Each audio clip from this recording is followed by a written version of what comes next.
Praise the Lord. இன்றுள்ள கர்த்தருடைய வார்த்தை செப்பனியா 3:19.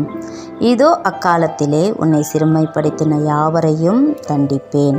நொண்டியானவனை இரட்சித்து தள்ளுண்டவனை சேர்த்து கொள்ளுவேன்.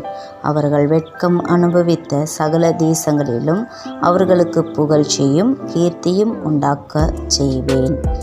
பிரியமான தேவ பிள்ளைகளே, சிறுமையானவர்கள் மேல் சிந்தனையுள்ளவன் பாக்கியவான் என்று வேதம் சொல்லுகிறது. சிறுமைப்படுத்தினவர்கள் நொண்டியானவனை ரட்சிக்கிறார், தள்ளுண்டவனை சேர்த்து கொள்ளுகிற தேவன். நீங்கள் வெட்கம் அனுபவித்த தேசங்களிலே, நீங்கள் இருக்கிற இடத்திலே நீங்கள் வெட்கம் அனுபவித்து இருப்பீர்களானால் இரட்டந்தனையான நன்மையை கர்த்தர் உங்களுக்கு தந்து உங்களை புகழ்ச்சியும் கீர்த்தியுமாக வைப்பேன் என்று நம் கர்த்தராகிய ஆண்டவர் சொல்லுகிறார். சகல ஜனங்களுக்குள்ளும் நான் உங்களை புகழ்ச்சியும் கீர்த்தியுமாக வைப்பேன் என்று கர்த்தர் வாக்குரைக்கிறார். கர்த்தரின் நாளின் வார்த்தை ஆசீர்வதிப்பாராக. ஆமென்.